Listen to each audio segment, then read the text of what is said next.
Hello, Annabelle. Today I'm going to make something special.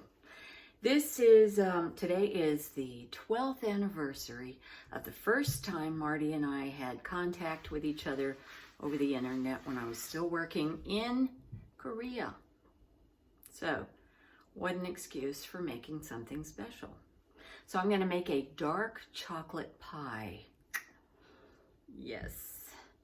I didn't have to have a good reason, but since we've got this anniversary, you know, got to do something. So anyway, here's what's going to go in it. I think this is going to be really special. I've never made it before.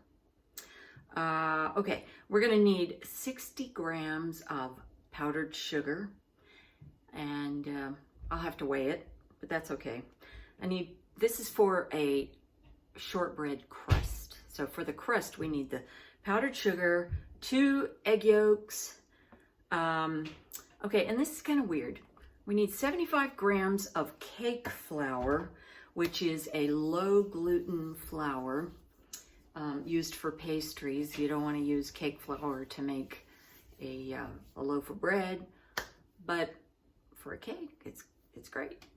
Anyway, you need 75 grams of cake flour, and the weird thing is you also need 75 grams of bread flour, which is a high gluten flour. I don't know why they don't just say use all-purpose flour, but since I happen to have both of those around, that's what I'm going to use. You could try using it with all-purpose, and I bet it would be just fine. Anyway, that's for the crust. And then the chocolate filling. Oh, I just remembered I don't have the chocolate with me right now. I'll have to get it. But what else goes in it besides the dark cooking chocolate? I'll get it and show you the kind I'm going to use. There's also this crème fraîche. It's French, and it's a cream that's, you know, not liquid. We'll see what it's like. So there's that, and then we're going to need a little bit of milk and another egg and a special ingredient. So this recipe was created by a Japanese chef. I'm not familiar with her, but her name is Masayo Waki. And the thing that she's adding that's really intriguing to me is she says yuzu jam or tea. Well, yuzu is something that I think is gaining in popularity. It's not found outside of Asia in most places, but I did read that they're growing yuzus somewhere in California. It's a citrus fruit, and I don't think I've tasted it unless it's the same as citron in Korean tea. So I went to the Korean market. I looked at the markets around here, and no way, there's nothing yuzu anywhere. But hang on. I went to my favorite Korean market, and I was going to just buy this citron tea in honey. You might remember the honey teas that they have, and you just put it in hot water and drink it. I actually found yuzu tea, and it's the fruit in honey. And I think it's going to be delicious. Anyway, I'm going to go get the chocolate and show you what kind I'm using, and we'll get started with making this delicious chocolate pie. I'm back. So I just discovered that for some reason I didn't have one of the ingredients. I looked it up and I found, of course, you have to have butter.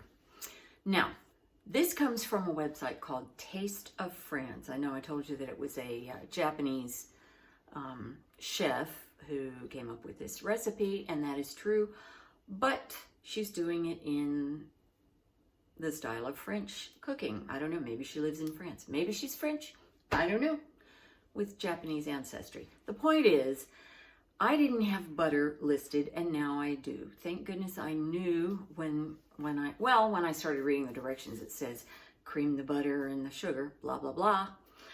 But anyway, yeah, of course you gotta have butter in a shortbread crust. So how much butter. It's 80 grams. Yeah, she uses that kind of measurements because she's not here in America, and that's just fine.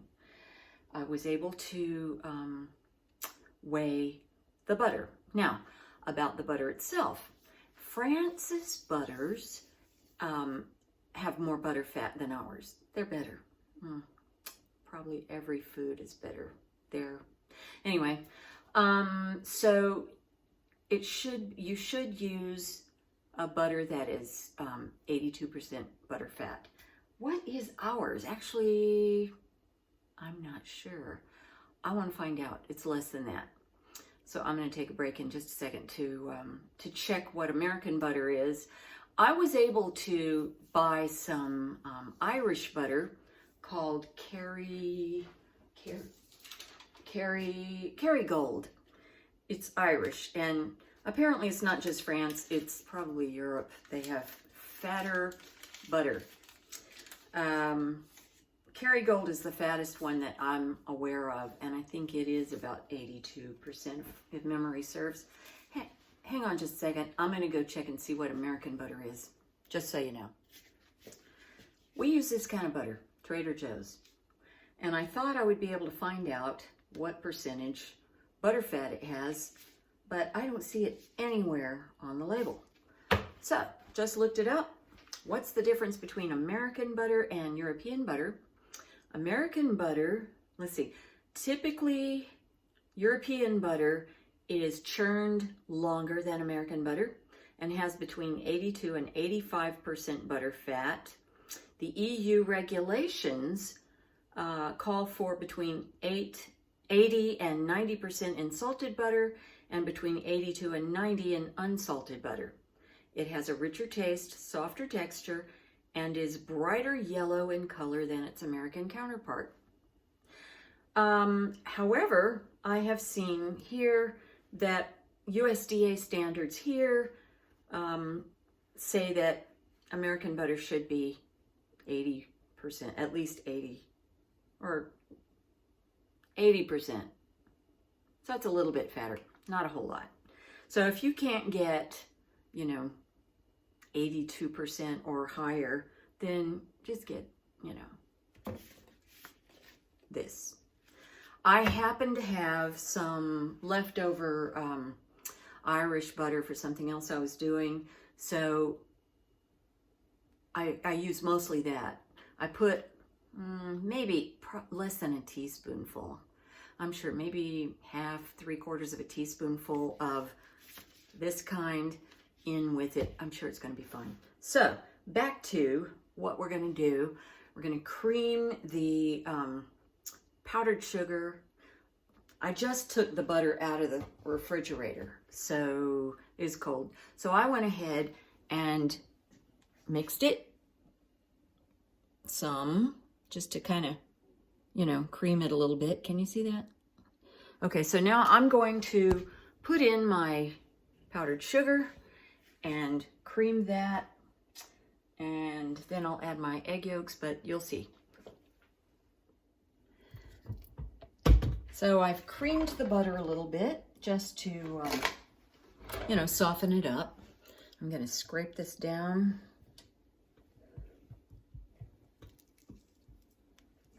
It's just butter.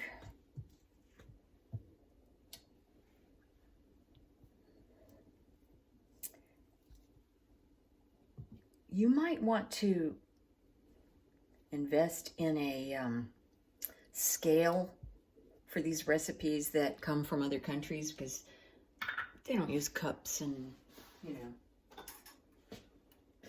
well, anyway, they use grams. So this right here is 60 grams of powdered sugar. And it looks like maybe, I don't know, 2/3, 3/4 of a cup. I'm going to put this in. And mix that up. Not too fast because it'll blow sugar dust all over the kitchen.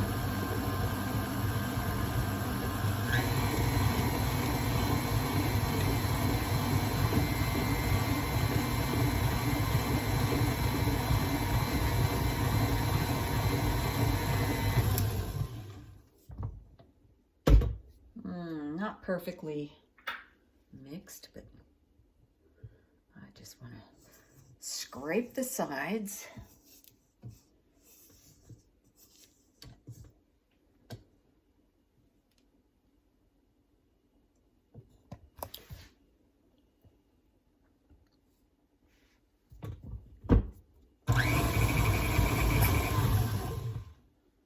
Looks like it's all incorporated now.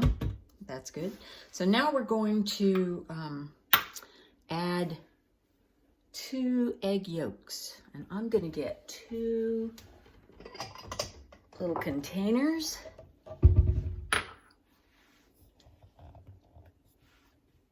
There we go, 2 containers. 1 for the yolks, 1 for the egg white.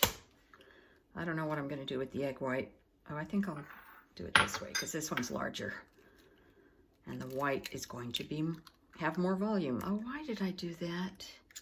Okay, so I could show you. If you forget to separate them, you can always do this. Just stick your hand in there, gently grab that yolk, and strain it through your fingers.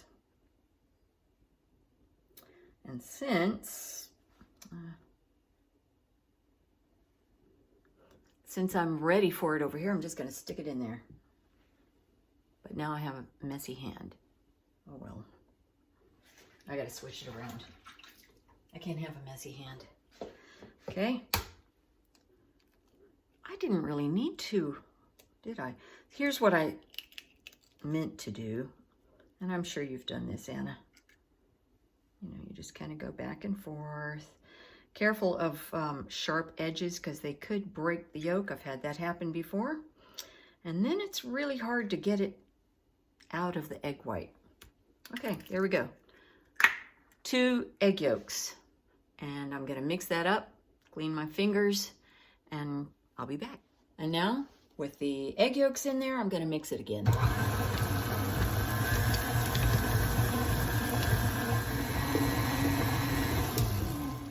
I'm going to scrape those sides again.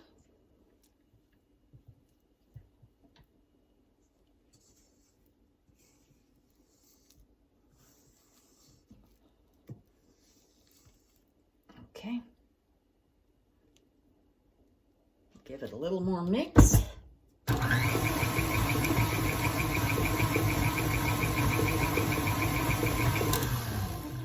And we're ready to get our flour. So here's my scale. It's just inexpensive. I got it in Korea, and someday I'm going to get a better one, but as long as this one works, I'll keep it. So I'm going to turn it on. It's already on grams. I put the bowl here so that I put it on before I turn the scale on so that this won't count in the weight. You see it's on 0. So I need 75 grams of cake flour and 75 grams of bread flour. So here's 75.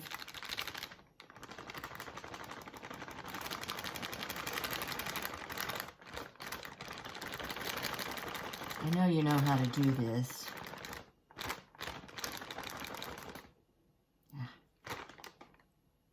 A little more.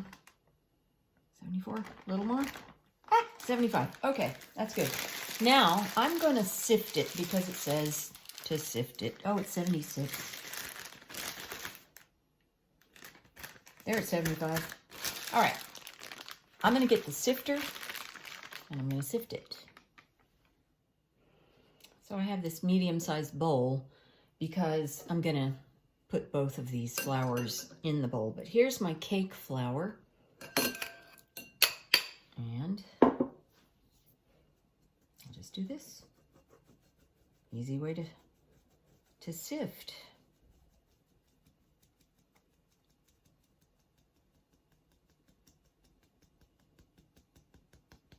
And I'm just going to break those little balls because I know they're just flour.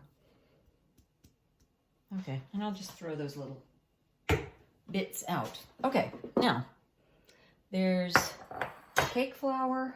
Now let's do the same thing for the bread flour. You'll notice that the cake flour is this really white, like snow.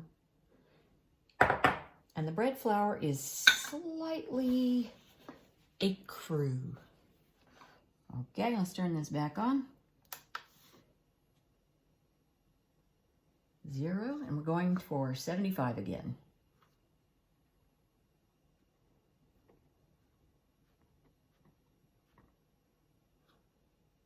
$95. How did that happen?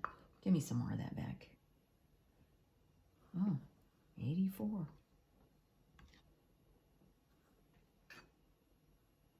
Okay. There we go. Ah!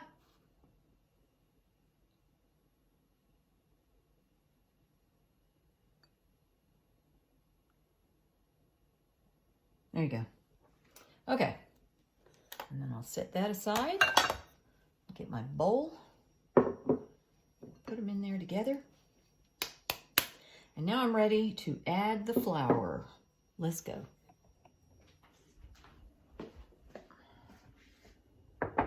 Okay. Put this in here.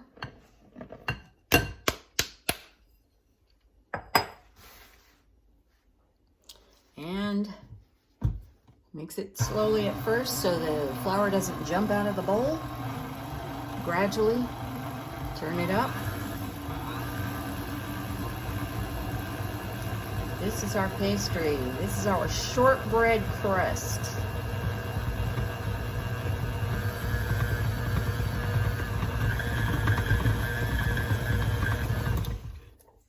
Once again, I'm gonna scrape the sides so I get everything mixed in.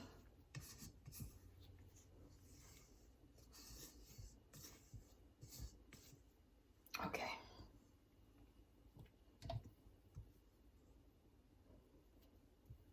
Give it a little bit more mixing. And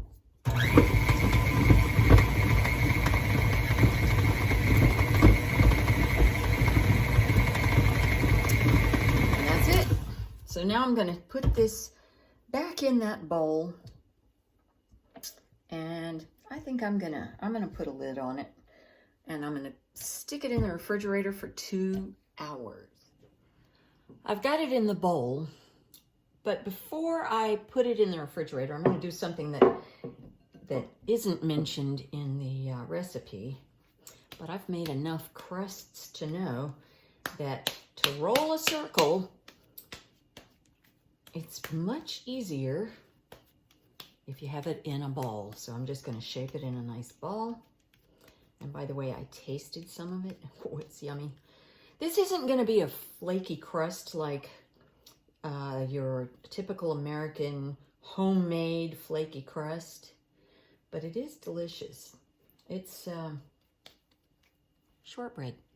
Okay, so now I've got it in a ball. I'm going to refrigerate it for 2 hours. While I'm waiting for the crust to chill for 2 hours, I'm going to go ahead and chop my chocolate. So I wanted to show you this. This is how I preserve chocolate, because I buy these huge things from Trader Joe's. It's a how much? 17.6 ounce, 1 pound, 1.6 ounce piece of dark chocolate. This is really good chocolate, and imported from Belgium. 72% cacao. It's good, and it's reasonably priced. So you get this big old chunk like this. Well, I need 20 ounces, and I have weighed the whole piece. Actually, I should do that right now. Let's see how it stacks up. Here, I'll bring you down so you can see. Okay. Turn it on. I've got this big chunk. I need 200 grams. How much is that? That's already too much, 248. So I need to cut some of that away. I'm going to use my nice Japanese knife. Maybe I should do it this way so you can't see, but I'm cutting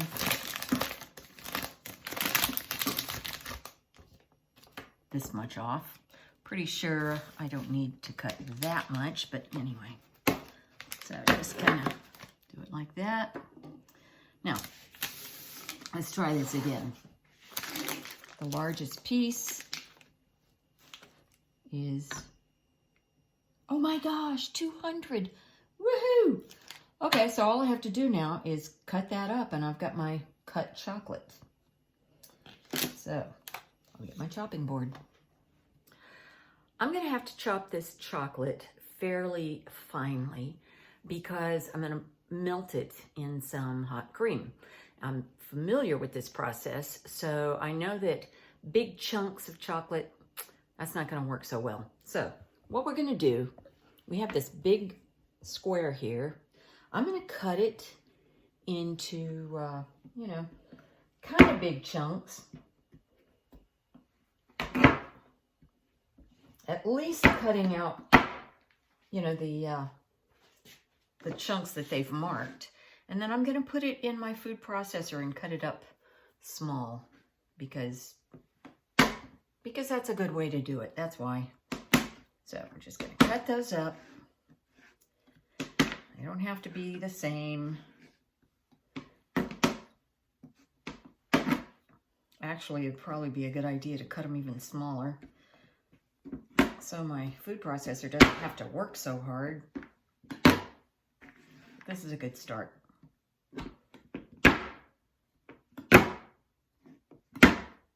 Yeah, I'm going to cut them in half again. They're kind of brittle, so that makes it easier.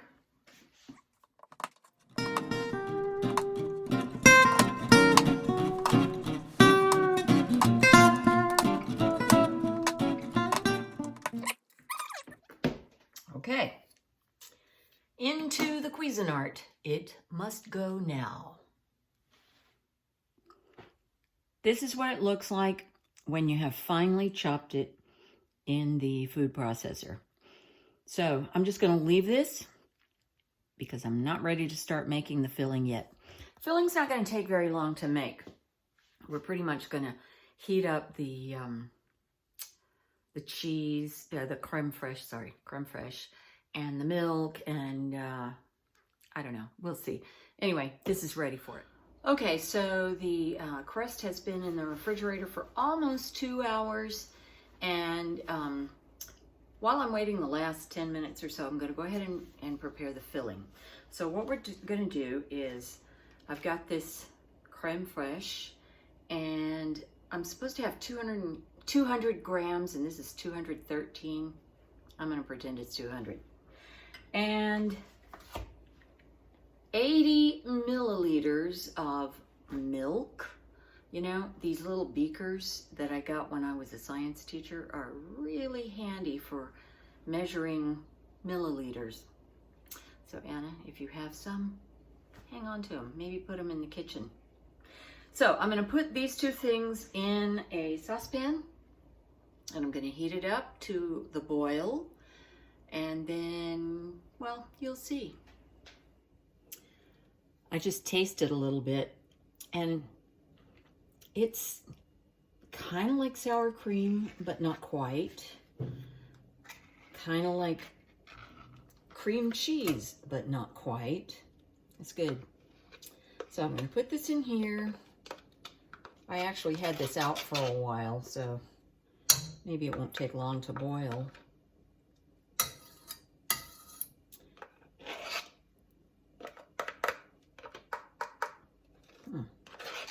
Wonder why the bottom is concave. Or is it convex? I don't remember. All right, there we go. Turn that up to like a medium high to start with. And got my spoon. Maybe I should have a whisk. You know, probably a good idea. I'm gonna get a whisk.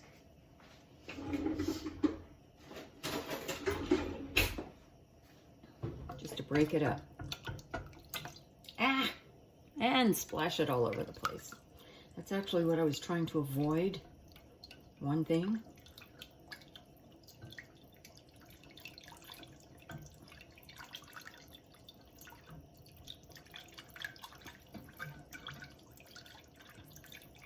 Okay, I'm going to leave that because I need to open my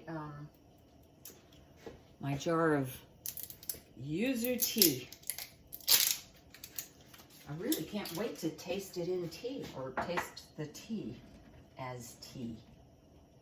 I know you didn't see that, but that's kind of hard to open.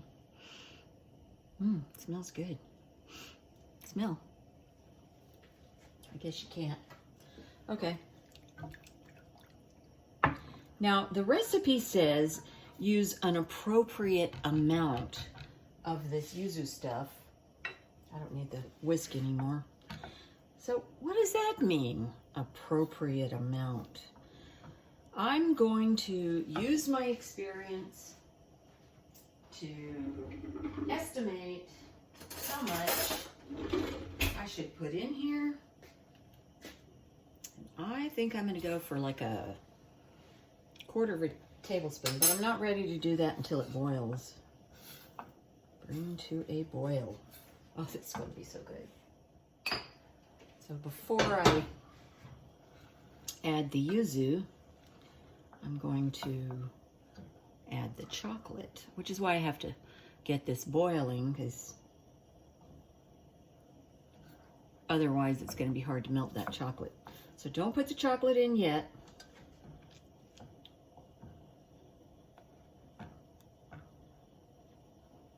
Gonna bring it to a boil. I guess I don't need to keep stirring, but I shouldn't walk away from it. As you can see, it's starting to boil, so I'm going to turn that off and I'm going to put in the chocolate and stir it until it's all melted. You really shouldn't need any more heat if it's this hot. And you can see that it is melting. Ah, it's becoming luscious. Oh my gosh, look at that. It looks so wonderful. Oh, I do need the whisk again in a minute.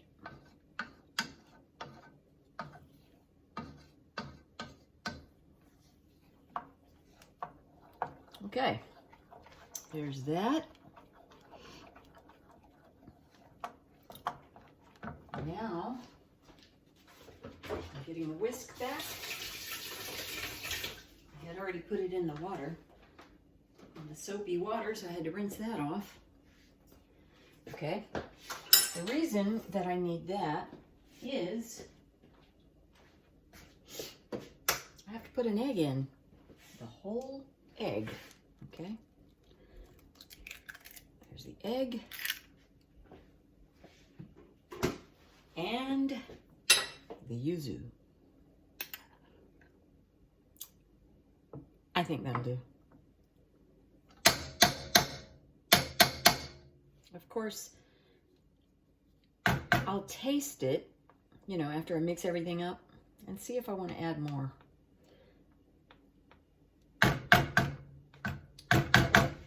Okay.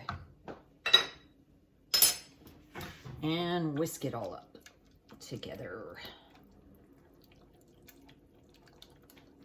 Have you ever had dark chocolate with orange in it? It's really a delicious mix.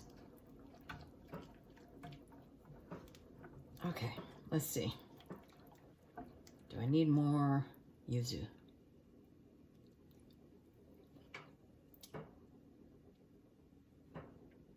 It's subtle. You know what? I think I'm going to put just a little more. Oh, that's so good. Yeah, just a little more. Oh, shoot. Now I've got chocolate all over the spoon. I need another spoon. What did I do that for?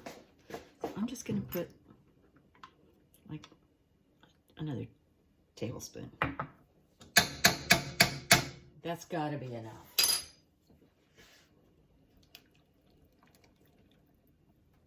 I don't want the yuzu to, you know, become too strong. But chocolate is a strong flavor, so, you know. Oh, perfect. That is perfect. I don't know how I know what perfect is, but if you could taste this, you'd see what I mean. All right, so now what I need to do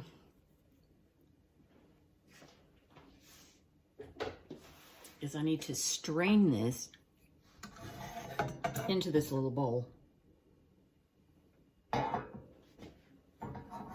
Oh, that's what the chocolate was in. That's perfect.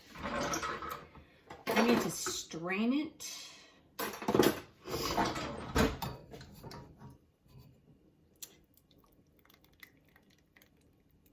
And it's not going to strain as easily as, you know, a liquid thing. I'm going to get a spatula and coerce it.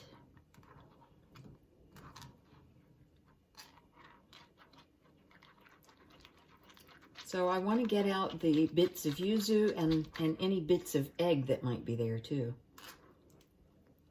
There we go. Ooh, and underneath is smooth and beautiful. Okay, let's get some more. Oh, I can't put it back down there. Darn it. Okay, I have to hold it up. Okay. I guess I needed a larger bowl.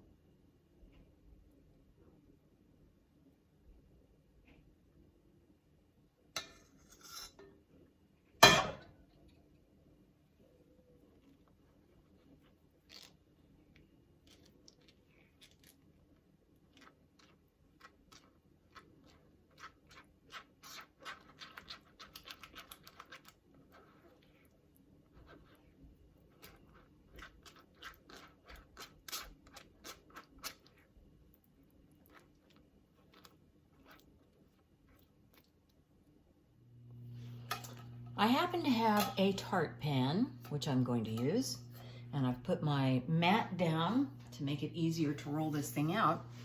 I'm told that I should roll it to a thickness of 0.11 inches. What a weird number. But we'll see how this goes. So I'm pretty sure I'm gonna need some, sorry. Didn't break. Pretty sure I'm gonna need some flour. Ugh. Wow, it's really hard. And so I have that handy. Any kind of flour will do, as long as it's white flour. I wouldn't use rye flour or whole wheat. Actually, I might not eat. What is on here? Oh, maybe it's chocolate. I don't know. Okay, so I'm gonna muscle it because it's hard. 0.11 inches. That's less than an eighth. This is gonna be a thin crust. Crazy. My tart pan is, well, I don't know. Maybe 10 inches.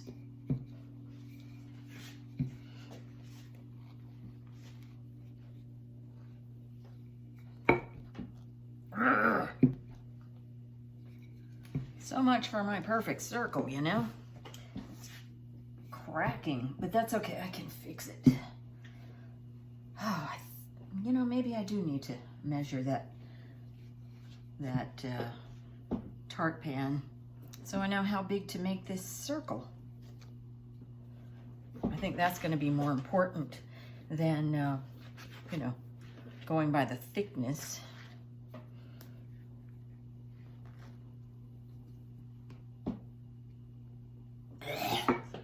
Wow, that's hard.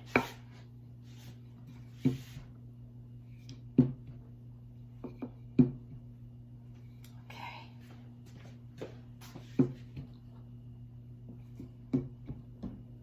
All right, I'm going to go get the tape measure and take a little break. My wrist kind of hurts. I'll be right back. We keep this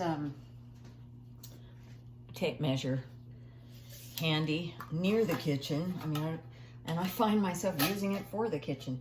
Oh, okay, so it's a little more than 9. It's like 9 1/4 plus about an inch, so that'd be 10 1/4, 11 1/4. About 11, between 11 and 12 inches square. So back to work. I have measurements here. This is the line I gotta go by. Oh, I got 12 over there. It's not centered, so I just gotta keep working on it. Just realized I'm not using any flour. Crazy.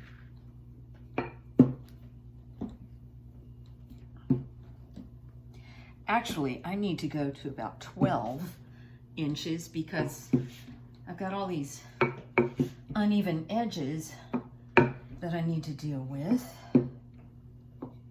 Yeah, this is going to be really thin, but that's how it's supposed to be, isn't it? Okay.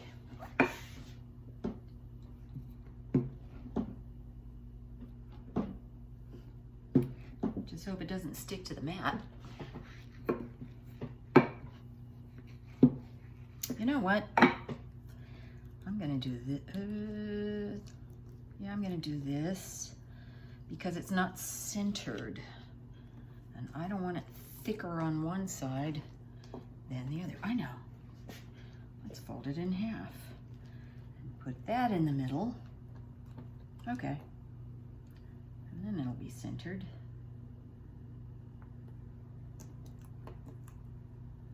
Yeah, that's better. I was noticing myself not rolling that way, which means this side's going to be thicker, and that is no good. Okay, that's 12.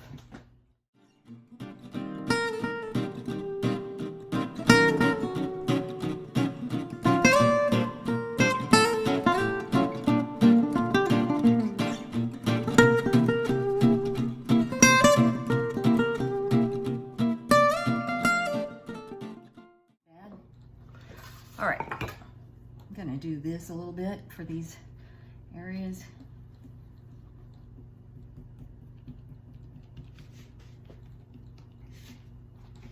That's kind of a fat area.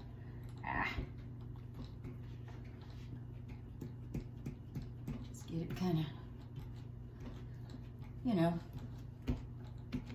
close. Okay. Phew, no flour. Wild. Okay, I'm gonna do this.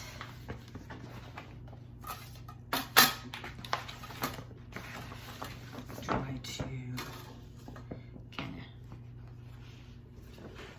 of peel it away.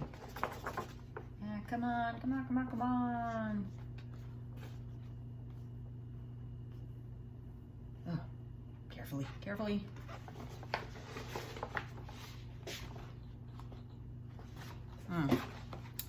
Needs to come over some more.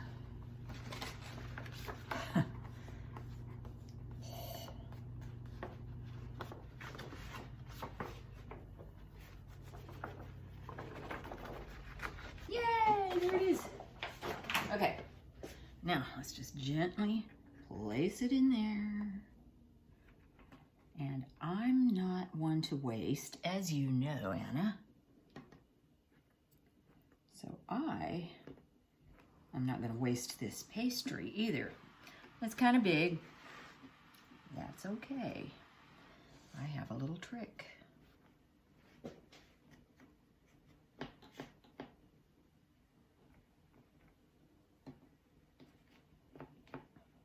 So what I'm going to do is I'm going to fold it over all the way around, which is going to make the edges thicker. I don't care.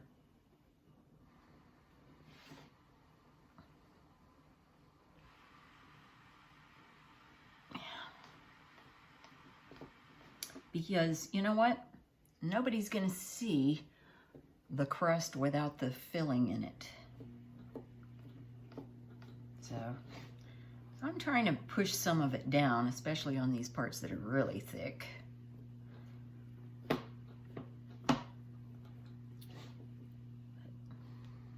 This is just too good to, you know, cut away and throw away. You might not need to do this. It just, you know, just depends on how big your circle was. Obviously, mine was a little bit larger than I needed. But I'm gonna do this. You know, if I was a baker, I wouldn't have time to do all this business. So that's one thing good about just baking at home. You know, you have more time.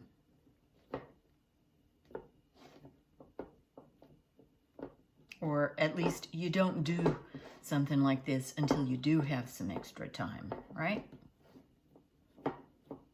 Okay, now that's not beautiful, but it will be. So I'm gonna just kind of push some of this down into the bottom so it's not so thick around the edges.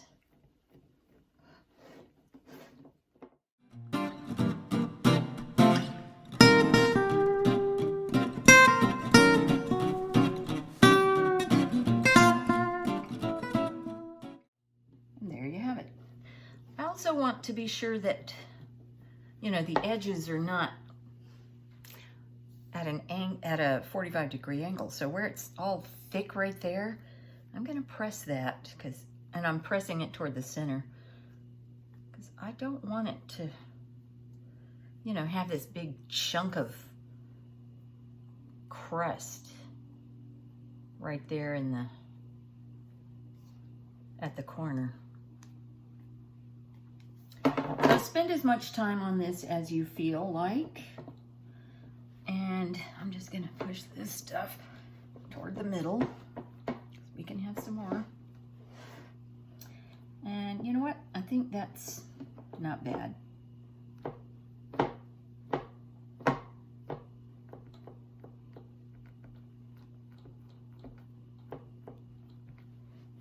Now I'm gonna use my heel. The heel of my hand to just kind of smooth it out so nobody knows that you had to go to all this trouble. They'll think, wow, she rolled that perfectly.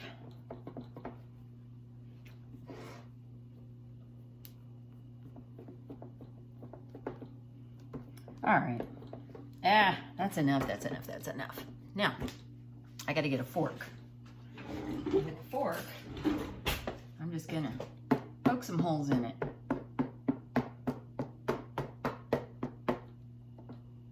Ooh, that's so thick right there. I don't like that.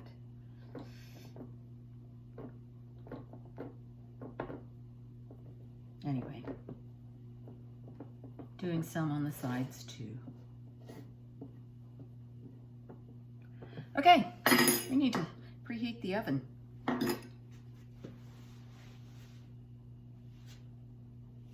Okay, so this is weird. This is a European dish.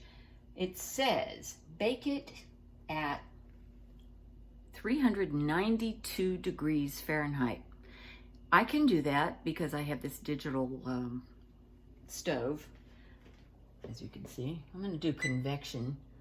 392, heat it up. If you can't, then use 400, you know, just do the best you can. And, oh, I just remembered, I need to put some weights on this. Okay, now that we've got this ready to go, we're gonna bake it, actually. But you can't just stick it in like this and bake. We're gonna need to weigh it down. So here's what we're gonna do. I'm gonna get a piece of aluminum foil and put this down in the crust gently.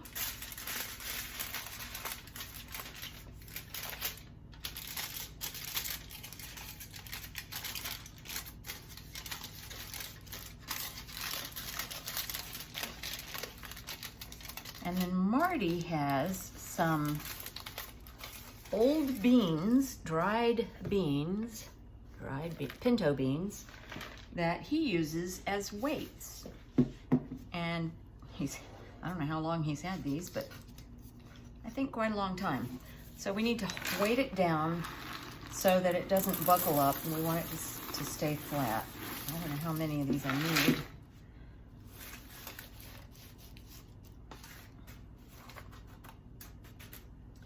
These are not going to be good to eat anymore. You just keep the same beans, and you know, you can use them over and over for years, really.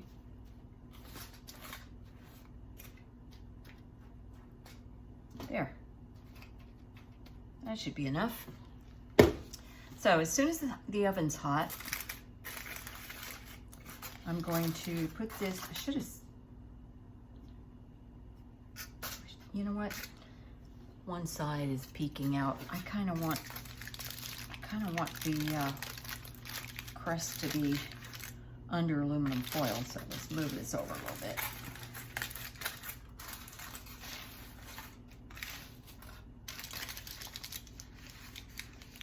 I want it to bake the same all the way around. Okay. So I'm just waiting for the oven to get hot. And when it gets hot, I'm gonna put this in the oven and I'm gonna bake it for about 15 minutes and check and see if it's golden brown, because that's the way it should be. And when it's done, we'll take it out and fill it and bake it some more. I baked it for actually 18 minutes because I looked at 15 minutes and here's what I saw. Brown on the edges, not in there. So here's what we're gonna do. I'm gonna carefully make sure this isn't sticking, and it isn't. And I'm gonna pop that back in the oven for just, I don't know, a few minutes. Here, let me show you up close what it looks like now. I want it all to be a little brown. So I think I'm just gonna go for like 3 minutes because, you know, I don't want just the edges to be brown. Anyway, I'll put that back in the oven and show you when I'm done. Okay, it doesn't look much different now, but if you see carefully, if you look carefully, you can see here and down in those holes, it's brown on the bottom. So I'm gonna go with it. That was just about 3 minutes. I don't want it to get dark brown on the bottom. So here's the hot crust, and here is my filling. I'm gonna pour that in. Oh, and I turned the temperature down to 302. Yes, 302. I'm sure 300 would be fine. So here we go.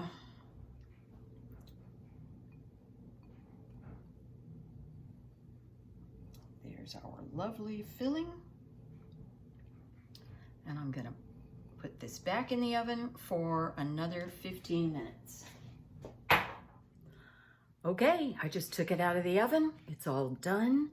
Are you ready to see it? Ta-da! Doesn't that look yummy? So I have to let it cool now. And this recipe says that after you cool it, if you have some gold leaf, you can decorate it with gold leaf. And wow, that's nice. I don't decorate with gold, you know. In jewelry, great. I'm not gonna eat the stuff. But I do happen to have a little tiny bit of these gold flakes. These aren't real gold. This is some kind of confectioner. So I'm thinking maybe I'll just sprinkle a little bit on top. We'll see. So I hope you enjoy it. I hope we do too, but I'm pretty sure I am.